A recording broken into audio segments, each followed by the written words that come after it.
नदी के किनारे एक पेंटर अपनी पेंटिंग बना रहा है। हमें उसका चेहरा नहीं दिख रहा। थोड़ा सा टाइम बस, अब बिल्कुल सही बनेगी तुम्हारी पेंटिंग। देखो। तभी हम देखते हैं कि पेंटर की पेंटिंग पूरी हो गई है। उस पेंटिंग में एक लाश है जो नदी में पड़ी हुई है। भोलू मछलियां पकड़ने नदी किनारे आता है। ला ला ला ला।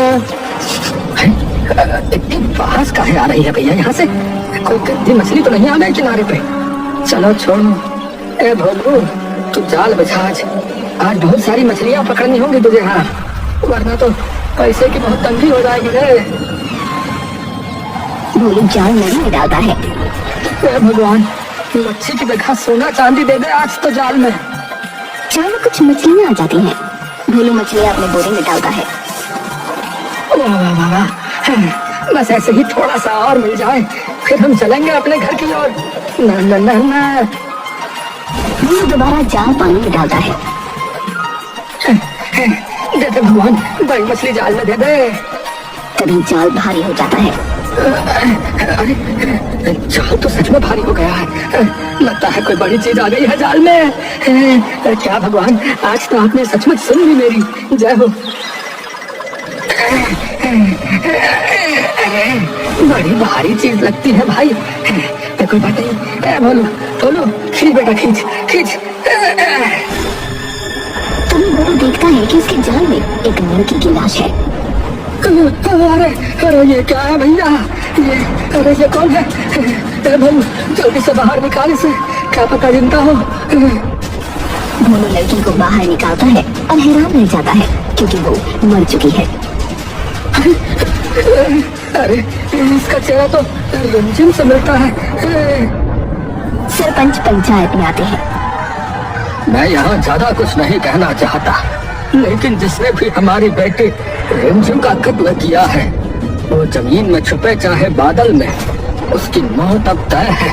हाँ, अब पुलिस इस गांव में आएगी और तहकीकात शुरू करेगी, लेकिन हमें पुलिस पर पूरी तरह से भरोसा नहीं है। इसलिए हमने बुलाया है एक जासूस को, जिसका नाम है जोशी रावत। वो कल यहाँ पहुँच जाएगा। जोशी नदी के किनारे पहुंचकर तहकीकात करना शुरू कर देता है। खूनी ने नदी के अंदर ही मारा होगा इस लड़की को। नदी में लाश को लाके फेंकना इतना आसान नहीं है। तभी उसके पास सरपंच का नौकर किशोर आता है। अरे, आप जोशी साहब है क्या? हाँ, और मेरे हिसाब से तुम्हें सरपंच ने भेजा है। हाँ, आपको ले जाने के लिए। पर आप यहाँ सीधा क्यों आ गए? अरे, यहीं से तो मेरा काम शुरू होगा। अच्छा ये बताओ किशोर, पुलिस को यहाँ से क्या कुछ मिला है क्या? ऐसा तो कुछ खास नहीं मिला है साहब, पर एक चीज मिली है। यहाँ पर किसी ने जो है एक चित्र बनाकर छोड़ा था लड़की के मरने वाले वक्त का, जिससे जो है अब पुलिस मान रही है कि कातिल जो है पेंटर हो सकता है। इंटरेस्टिंग। और कुछ मिला है क्या? और तो कुछ नहीं मिला साहब। ऐसा उसने जो है लड़की का मुंह भी नहीं बिगाड़ा और ना ही उसकी लाश को छुपाया, पेंटिंग भी बनाई। यानी वो हमसे कुछ छुपाना नहीं चाहता है, बल्कि हमें कुछ दिखाना चाहता है। खैर छोड़ो, चलो सरपंच के पास चलते। चलो। जोशी को चलते चलते एक पेड़ पर एक चित्र बना हुआ दिखता है। चित्र में एक आदमी के ऊपर एक पत्थर गिरा हुआ है। अरे, ये तो बच्चे बनाते रहते हैं। आप आइए। हाँ चलो। जोशी और किशोर सरपंच के पास पहुंचते हैं। सरपंच जोशी से मिलता है। जोशी, उम्मीद है तुम्हें आने में कोई तकलीफ नहीं हुई होगी। नहीं सरपंच जी। तुम क्यों आए हो तुम्हें पता ही है। हमारी बेटी का कत्ल हो गया है। हमें कातिल चाहिए, जिंदा या मुर्दा। उसके लिए तुम्हें जो भी चाहिए वो मिलेगा तुम्हें। सरपंच जी, अभी तो मुझे बस वो पेंटिंग देखनी है जो स्पॉट पर मिली थी। क्या हो सकता है? मैं कोशिश करता हूँ। आज तुम आराम करो। अच्छा ठीक है सरपंच जी, अभी मैं चलता हूँ। अच्छा। गांव में बहुत शोर हल्ला मच रहा है। जोशी उठता है। जोशी किशोर को बुलाता है। किशोर, इधर आओ तो जरा। किशोर जोशी के पास आता है। ये शोर अल्लाह क्यों मच रहा है सुबह सुबह? अरे गजब हो गया जोशी जी, गांव में एक और लाश मिली, पूरा गांव वहीं जा रहा है, पुलिस भी आने वाली है। अच्छा, क्या तुम मुझे वहाँ लेके चल सकते हो अभी? हाँ चलिए चलिए, पास में ही है। किशोर और जोशी लाश के पास पहुंचते हैं। वहाँ पुलिस भी आ गई है। अरे नहीं, ये नहीं हो सकता है। जोशी देखता है कि लाश का मुंह बड़े पत्थर से कुचल दिया गया है।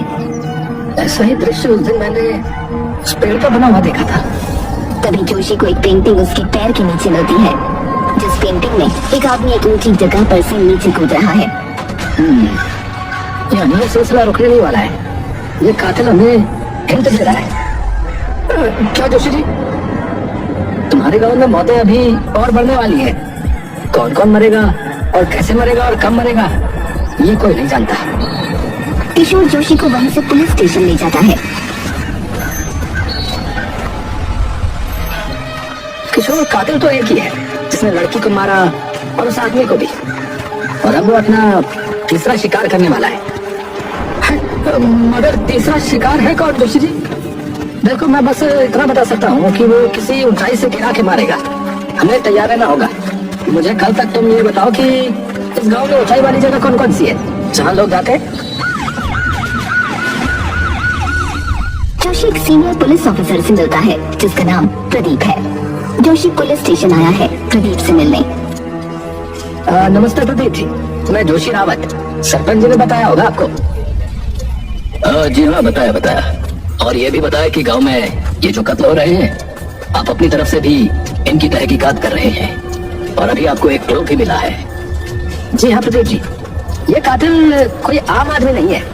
ये मजे के लिए कत्ल कर रहा है। जोशी जी, इसका मतलब साफ है, वो हमें ललकार रहा है। आपके पास जो क्लू है वो दिखाइए।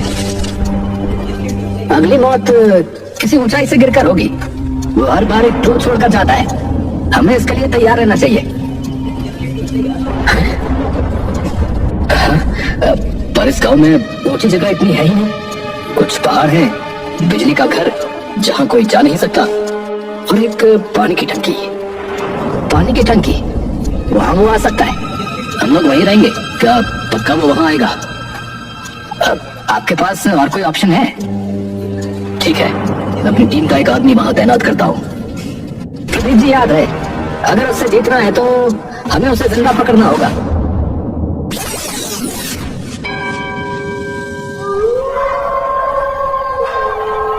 पानी की टंकी के ऊपर से दो लोग निगरानी कर रहे हैं, एक जोशी और दूसरा कांस्टेबल वीरपाल। सर जी, रात के 2 बज गए सर जी। आज भी नहीं आने वाला आपका कातिल। 5 दिन से तो ऐसे ही इंतजार में बैठे हैं। वीरपाल, अभी तक उसने तीसरा कत्ल भी तो नहीं किया। तो हमें यही रहना होगा, क्योंकि हमारे पास एक ही मौका है उसे पकड़ने का। पर ये तो बताइए सर जी, आप कैसे कह सकते हो कि वो चित्र उसने ही बनाया है? अरे क्या पता किसी बच्चे ने बना के फेंक दिया हो। देखो वीरपाल, उसने जो रंग इस्तेमाल किए थे ना, वो वही सेम रंग पहली पेंटिंग में भी इस्तेमाल हुए थे। इसलिए मुझे पूरा यकीन है कि वो पेंटिंग जो है ना, उसी ने बनाई थी। अच्छा चलिए, मान लेते हैं। पर ये कातिल 5 दिन से क्यों नहीं आया? कल से तो प्रदीप सर हटा देंगे हमें यहाँ से। शायद वो हमारे जाने के बाद आए। फिर हो सकता है वो इसीलिए नहीं आया क्योंकि उसे पता चल गया है कि हम उसका यहाँ इंतजार कर रहे हैं। पर मेरा दिल कहता है कि ये कातिल डरपोक तो नहीं है। पता नहीं सर, क्या क्या बोलते रहते हो आप। छोड़िए, मैं तब तक एक बीड़ी पी लेता हूँ। वीरपाल बीड़ी पीने के लिए टंकी की दूसरी साइड पर जाता है। वीरपाल और जोशी टंकी की टॉप ऊंचाई पर है।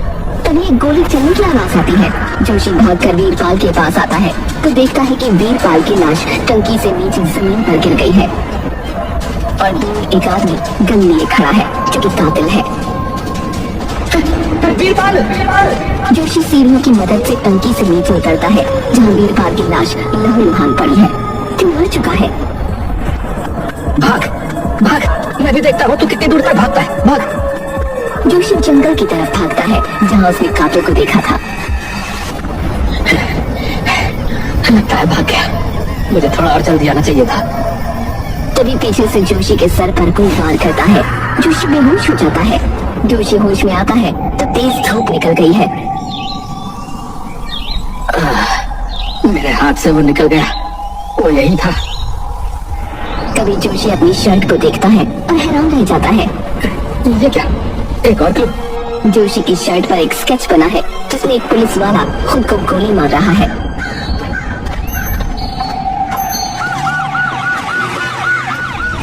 जोशी और प्रदीप बात कर रहे हैं। अब तो मैं इसको छोड़ने वाला नहीं हूँ। मेरी टीम के आदमी को मारा। गुस्सा शांत रखिए प्रदीप जी, क्योंकि वो यही चाहता है आपको गुस्सा आए। गुस्सा शांत रखो? यहाँ मेरा एक आदमी मर गया है और आप कह रहे हैं कि मैं गुस्सा शांत रखूं?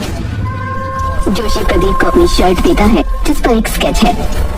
उसका अगला शिकार जो है आप हो सकते हो। पुलिस वाला खुद को गोली मारेगा? हाँ, वो यही क्लू छोड़ के गया है। सबको आगाह कर दीजिए, मैं चलता हूँ। जैसे ही जोशी पुलिस स्टेशन से निकलता है वैसे ही एक आदमी पुलिस स्टेशन के अंदर आता है। वो आदमी प्रदीप के पास जाता है। प्रदीप जी, आप ही हैं क्या? हाँ, तुम कौन? जी, एक कंप्लेन लिखवानी है। बोलो। जी, एक अजीब सी बीमारी है इस आदमी को। इसे लोगों को मारने का मन करता है और अभी तक 3 कत्ल कर चुका है, पर पकड़ में नहीं आया किसी के। क्या, कौन है ये? नहीं तो पेंटर। प्रदीप हैरान हो जाता है। थाने में खड़े लोग भी। जोशी पुलिस स्टेशन जाता है क्योंकि उसे खबर मिल जाती है कि पेंटर पकड़ा गया। जोशी प्रदीप से मिलता है। जोशी, उसको अंदर रखा गया है। वो खुद आया चलकर हमारे पास। पता नहीं क्या चाल चलने वाला है। मैं जानता हूँ, लेकिन क्या इंटेरोगेशन में आपके साथ बैठ सकता हूँ? ठीक है, चलो। एक कमरे में प्रदीप, जोशी और पेंटर बैठे हैं। प्रदीप और जोशी पेंटर से पूछताछ शुरू करते हैं। नाम क्या है तुम्हारा? दीपक। अच्छा, तो दीपक, क्यों मारा इतने लोगों को तुमने? मजे के लिए, इज्जत के लिए। जोशी प्रदीप को रोकते हुए। इज्जत क्यों नहीं मिलती तुम्हें? क्या दबाए बैठे हो आपने अंदर? हमें बताओ, हमें भी तो पता लगे। या तुम सिर्फ एक पागल हत्यारे हो? मैं पागल नहीं हूँ, समझे?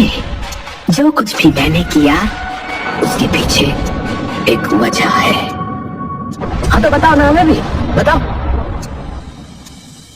मेरी माँ के जाने के बाद मैं और मेरे पिता टूट गए थे। मेरी मम्मी की मौत बीमारी से हुई थी।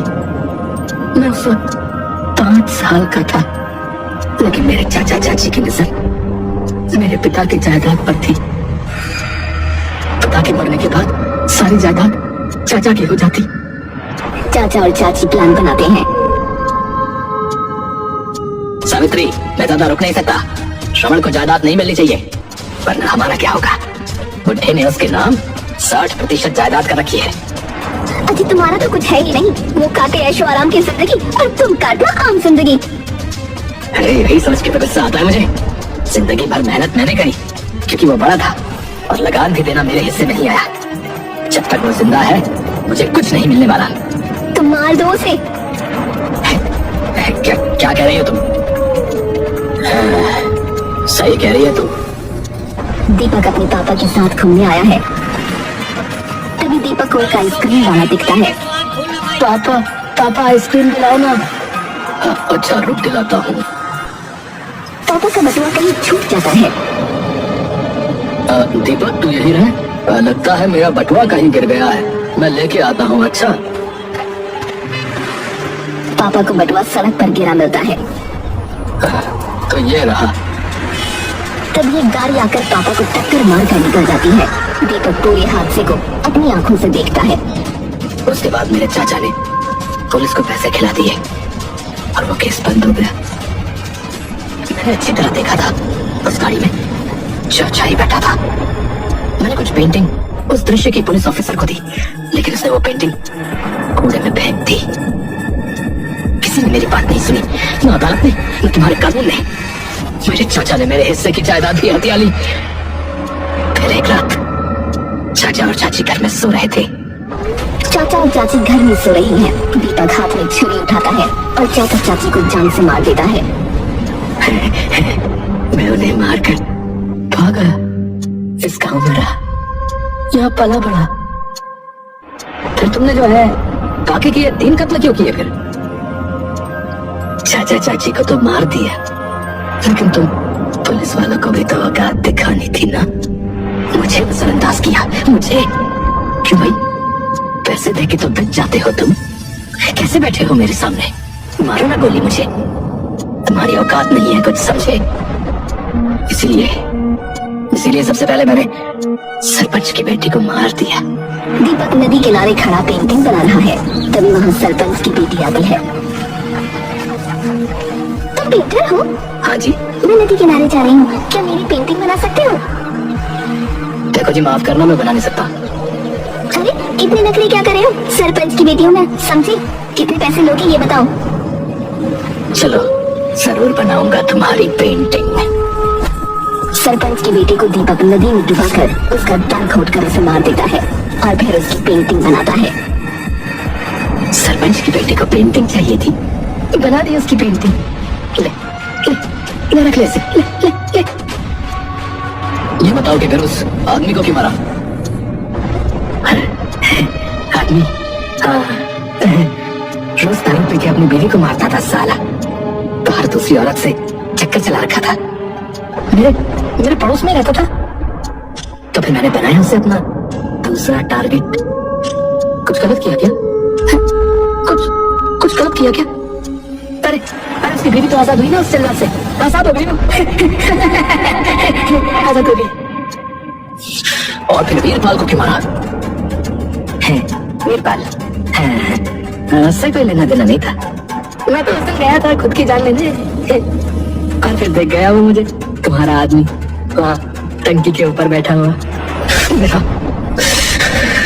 मेरा प्लान खराब हो गया, पूरा प्लान खराब हो गया मेरा।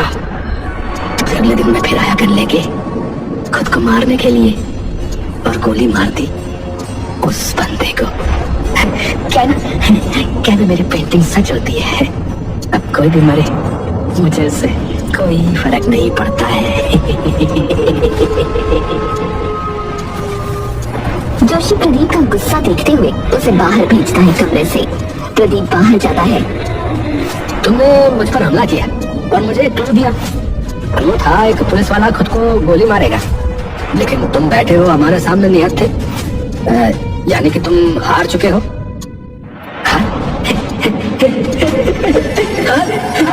हार चुका? मेरी पेंटिंग सच होती है, समझे? उसके पीछे एक वजह होती है। अब कैसे? वो देखो। तभी पुलिस स्टेशन के सामने एक गाड़ी आकर रुकती है। गाड़ी में से एक पुलिस ऑफिसर निकलता है। वो थाने के अंदर जाता है। सामने प्रदीप खड़ा है। पुलिस ऑफिसर खुद को गोली मार लेता है। जोशी और प्रदीप हैरान रह जाते हैं।